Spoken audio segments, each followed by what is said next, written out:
슬로건을 붙여가지고 농민 트랙터가 서울로 치고 올라오는 것, 이걸 갖다가 절절매면서 제압을 하지 못하는 것을 보면서 그리고 양곡법에 대해서 또 설명을 좀 해주시면 좋을 것 같은데, 이런 와중에서 반도체 산업, 한국의 경제에 있어서 정말 엄청난 비중을 갖고 있는 반도체 산업에서 모든 그걸 다 떠나서 경제적인 측면에서 중국과 한국이 치열한 대립 긴장감도 있다는 것도 분명한데, 이념적 가치 문제를 떠나서도, 그런데 이 문제는 지금 뒤로 빠져가 있는 상태고, 중국에 대한 세체 외교, 그리고 민노총에서는 한편으로는 미군 철거는 북한의 용어 아닙니까?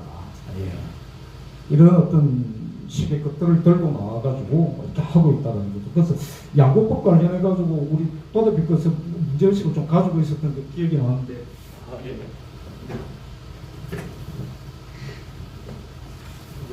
양곡법 차원에서의 문제 제기라기보다는 지금 대북 제재 측면은 지금 사실 우리나라 부분만 제대로 이 부분들 인식이 안 되어 있지, 사실 지금 엄중하게 진행되고 있는 것이 사실인 상황에서 하나의 구멍이 뚫려버린 것이 바로 우크라이나의 북한군 파병입니다.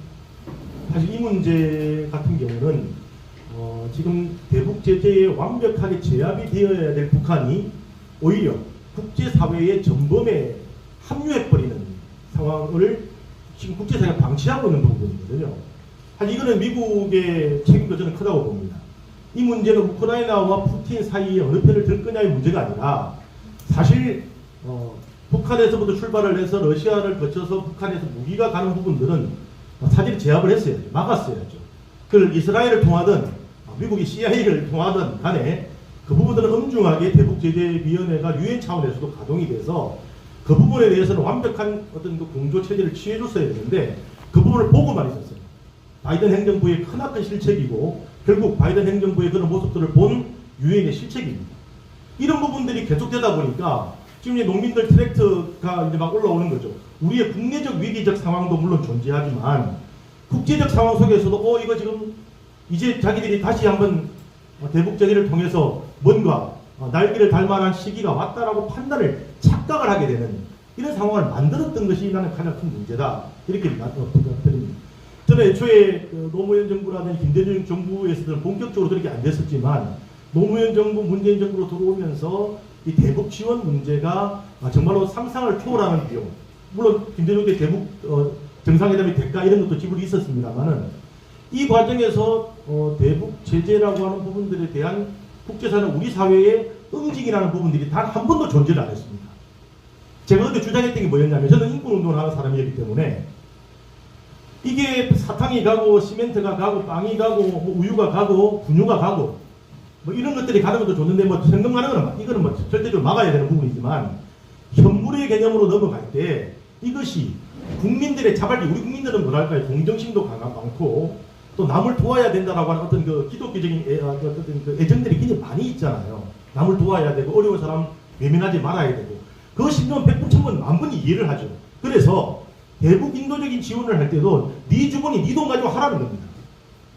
자꾸 그걸 세금을 끌어들이지 말라는 거예요.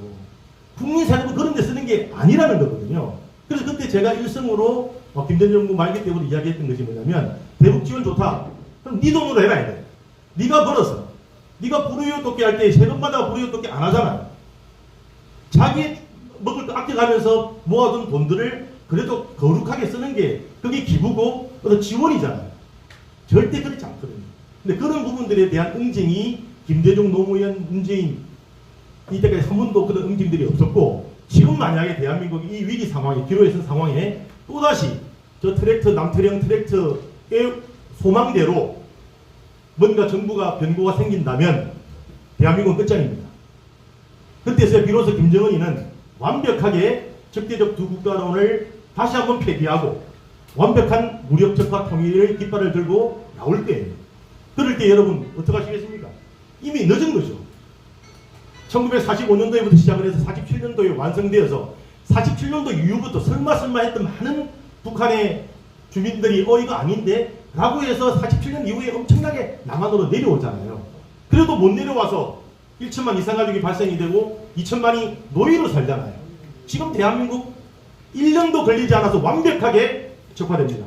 이런 부분들은 대북 지원이라는 이 개념과 저희들이 맞물려서 고민해야 된다. 양국관리법 간단히 말씀드리면 제가 전문가는 아니라서 모르겠습니다만은 아니 쌀까지도 저희들이 다 챙겨줘야 됩니까? 지금 우리 국민들이 쌀 말고 할 수 있는 부분들이 많이 있기 때문에 쌀이 남아돌아요. 거기에서 가격이 변동이 생겼을 때 그 모든 부분들을 국가의 세금으로 다 메꿔줘야 된다는 게 양국관리법입니다.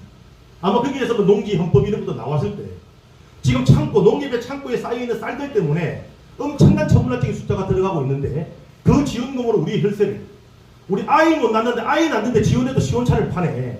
그런 갈등이 어디 있습니까 지금 나는. 그리고 양국관리법의 모든 부분들은 어디에 맞춰져 있냐. 평야가 있는 호남 지역에 맞춰져 있습니다. 제가 아까 구포 열차 사고도 이야기했는데요. 가만히 여러분들 한번 보십시오. 평야가 있는 지역은 대부분 자동화되고 있습니다. 제가 부산에 살지, 제가 부산 옆에 김해평야. 그 국회의원들 다 저쪽이에요. 경기도 김포평야. 옛날에는 안 그랬죠. 지금 다 저쪽입니다. 국회 내란범 소속 당들이 다 하고 있다고요. 그걸 왜 했겠냐 말이에요. 지금까지 나름대로 그 농지라고 하는 아까도 우리 유광호 박사님 말씀하셨지만 그런 어떤 자기 피해의식 이런 부분들을 받아서 대한민국 세금을 갉아먹으려고 하는 세력들이 완전히 대한민국을 절단내려고 하는 거다. 윤석열 대통령이 있어서 그래도 거부권이라도 행사해도 망정이지. 윤석열 대통령 돌아오도 마찬가지입니다. 180석 어디 갑니까?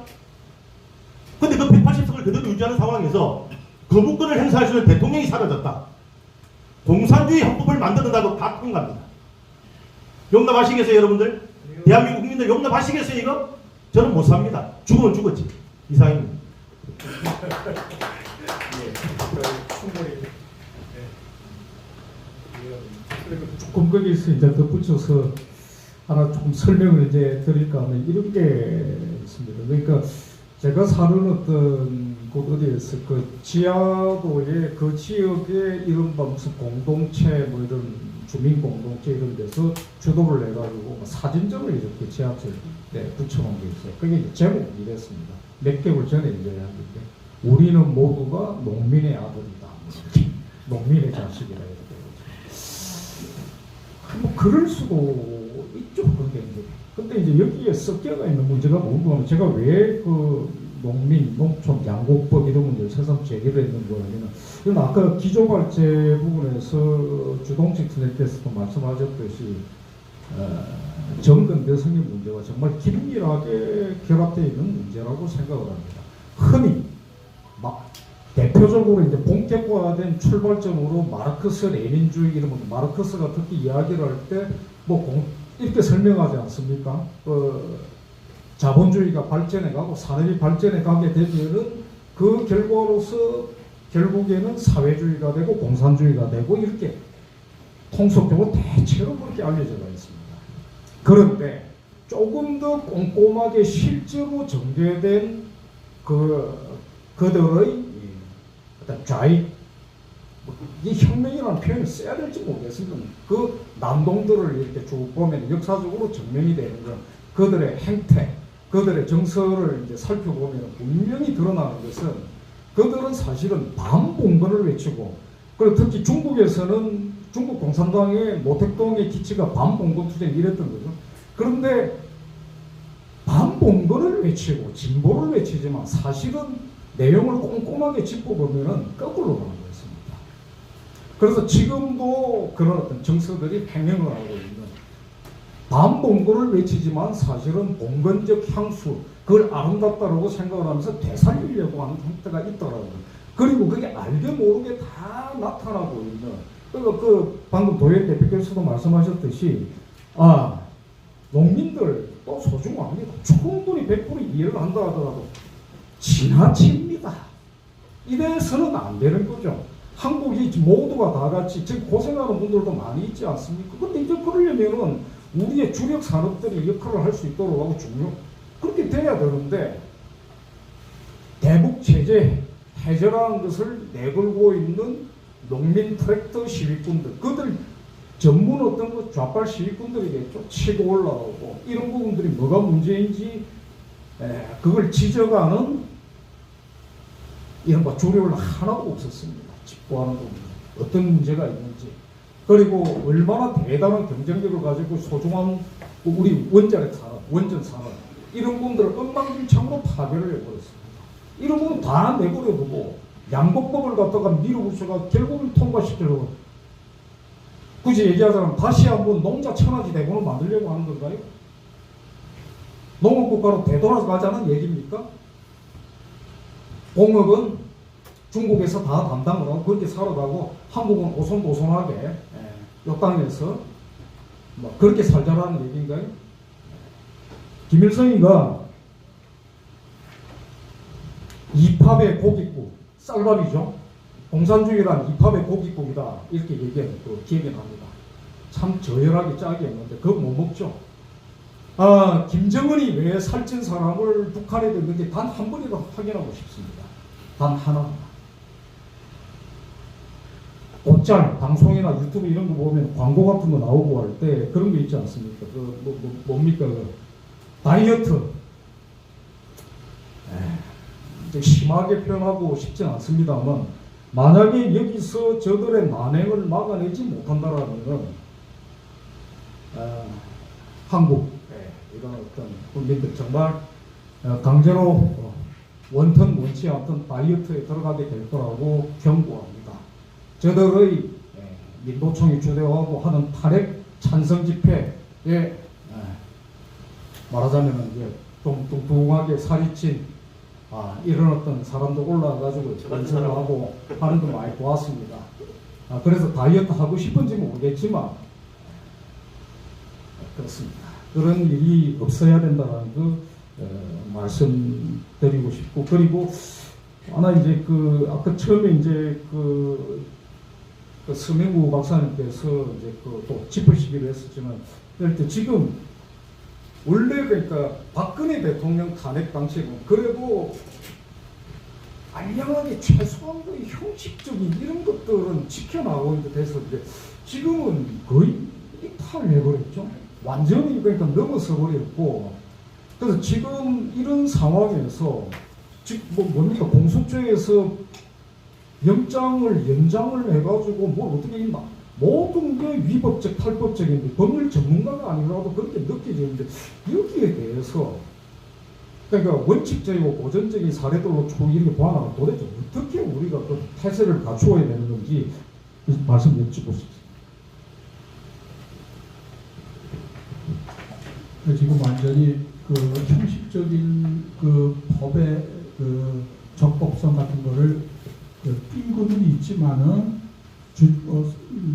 나름대로 표방은 하지만 실질적으로 많이 없어졌다 이렇게 볼 수가 있겠습니다. 근데 이 법치주의라고 하는 것에 대한 좀 잘못된 오해가 우리 국민들 사이에서도 많이 있고 심지어는 지금 여당 의원들조차도 그런 말들이 나오는데 지금 법치주의를 쓸 적에 법치주의는 바이럴 러가 아닙니다. 법에 의해서 한다는 바이럴 러는 그건 법치주의의 의미가 아니고요. 굳이 얘기를 하자면 링컨의 표현을 쓰면은 of the law가 법치주의입니다. 무슨 얘기냐면 법에 의해서 법의 규정이 있습니다 한다, 실정법이 있습니다 한다라고 하는 얘기는 그거는 어느 공산 정권에서도 하는 얘기고 어느 독재 정권에서도 하는 얘기입니다. 중요한 거는 그 법이 어떤 법이냐. 이 법치주의라고 할 때의 법은 인권을 최고의 가치로 삼는 인간의 개인의 권리를 최대한도로 보장하는 체제. 체제는 어떤 정치 체제가 있으면은 개인의 인격은 희생될 수밖에 없죠. 그냥 같이 살아야 되니까. 그러나 그 원리가 개인의 권리를 최대한도로 보장하는 방식으로 집단생활을 운영하는 원리다. 이게 바로 법치주의의 핵심 원리입니다. 그러니까 형식적인 법 원리를 가지고 얘기하는 것은 법치주의를 완전히 잘못 이해하고 있는 그야말로 법률주의자들, 법형식주의자들만 하는 얘기입니다.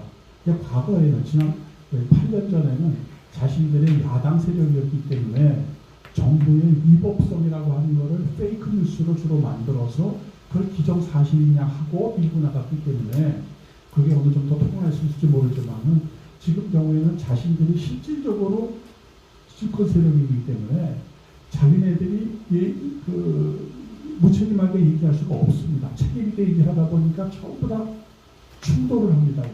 이게 얘기가 충돌하고 자기 스스로를 부정하는 내용들이고, 그리고 여기 또 더 안타까운 거는 여당 의원들조차도 법치주의 얘기가 나오면은, 예를 들어서 국회에서 표결이 됐으니까 탄핵이 됐으니까 뭐 또 따라야 된다.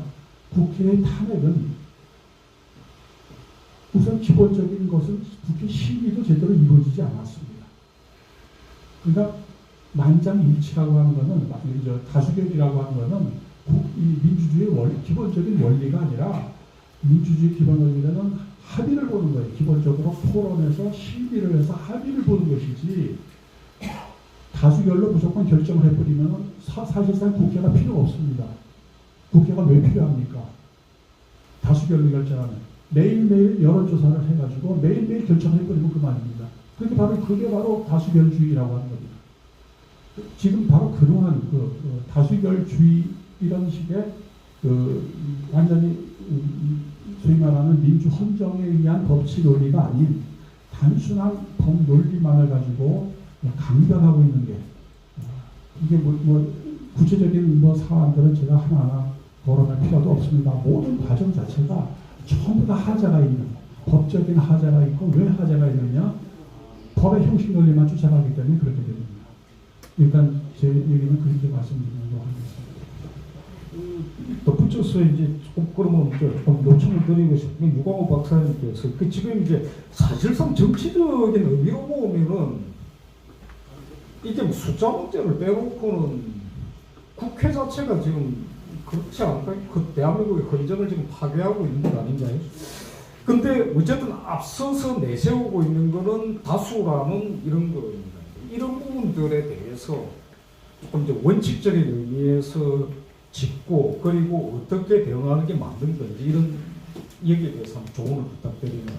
똑똑이도 얘기했던 것 같아요. 예, 방금 소 박사님이 다 말씀하셨는데요. 그러니까 이 자유민주주의를 실질적으로 세계 역사에서 처음 느끼고, 자유민주주의라는 말을 만들지는 않으셨지만 처음 느낀 사람이 미국의 민주주의를 쓰신 알렉시 드 토크빌, 프랑스의 사상가, 정치인이고, 예, 그분이 이제 이런 지금 자유민주주의 세상이 지금 형성되기 시작했고, 미국에서는 지금 완전히 보입니다.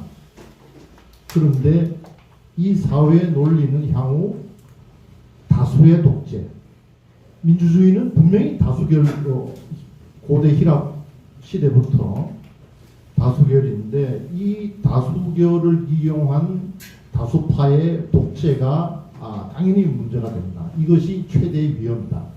이런 거죠. 그러니까 이번 의사결정에서 패배한 소수파를 어떻게 다음 의사결정 시기까지 보호해 줄 수 있을까? 이게 이제 중요한 거예요. 그래서 그러면은 그 구성원들은 개인들로 구성되어 있으니까 개인의 자유를, 인신으로부터 시작해서 재산의 이 자유를 보호하고 있으면은 견딜 수가 있죠. 그래서 다음 선거라든가 의사결정 시대 이제 만들 수 있고, 그리고 이제 또 하나는 그 소수의 독재도 역으로 또 걱정되는 바가, 역시 민주주의라는 게 그래요.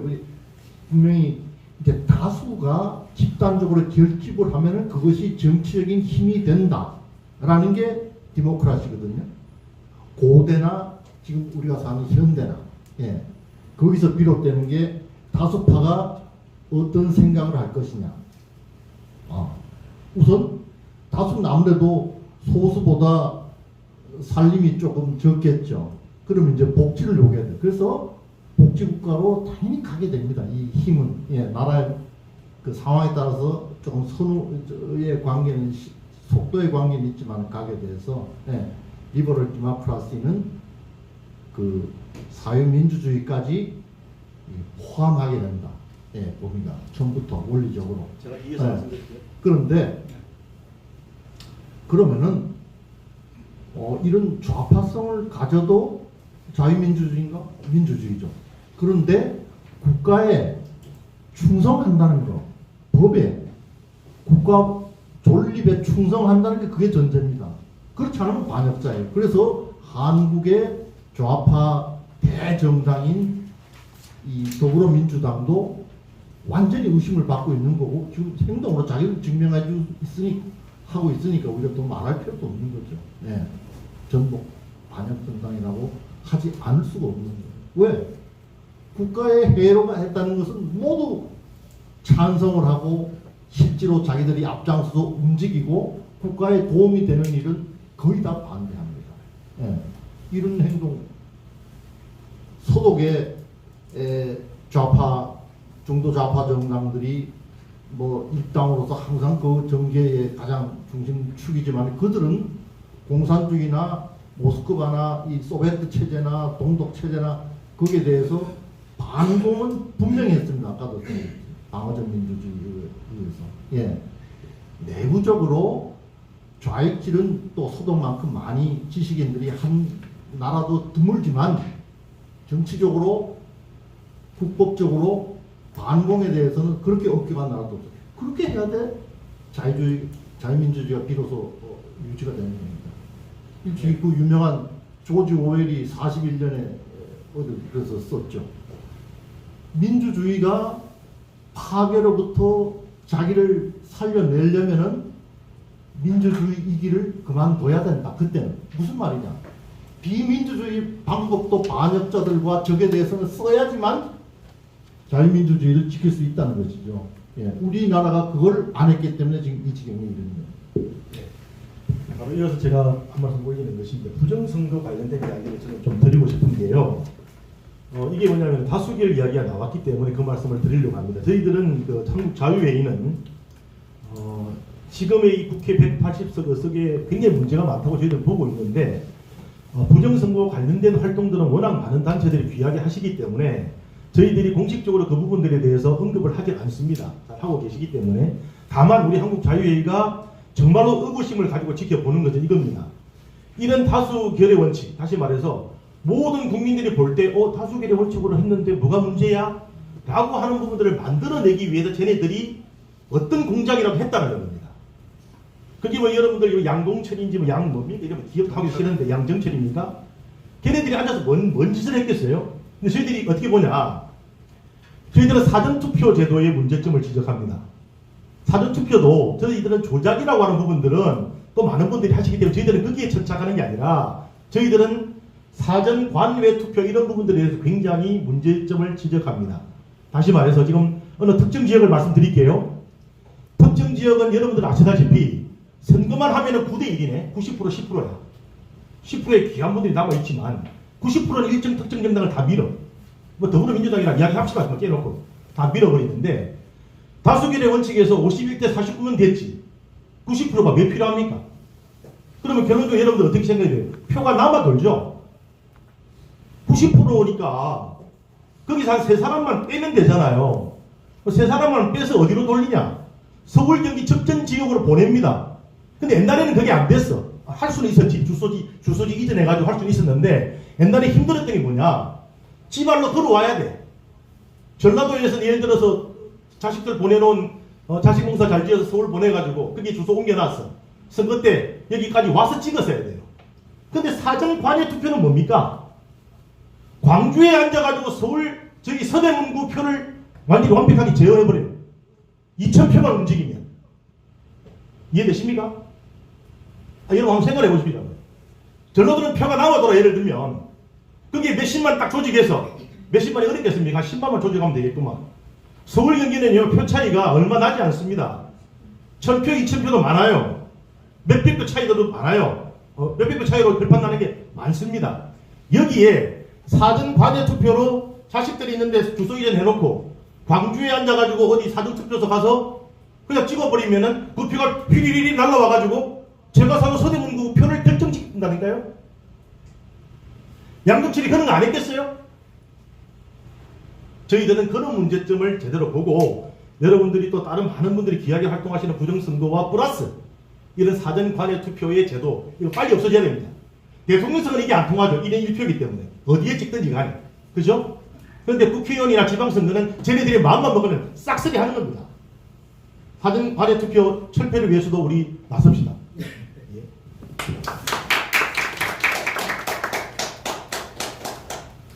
그래서 이 사실관계는 은밀하게 확인이 돼야 되겠지만 어쨌든 지금 현재는 관외 사전투표도 합법이긴 합니다. 그런데 없어져야겠죠.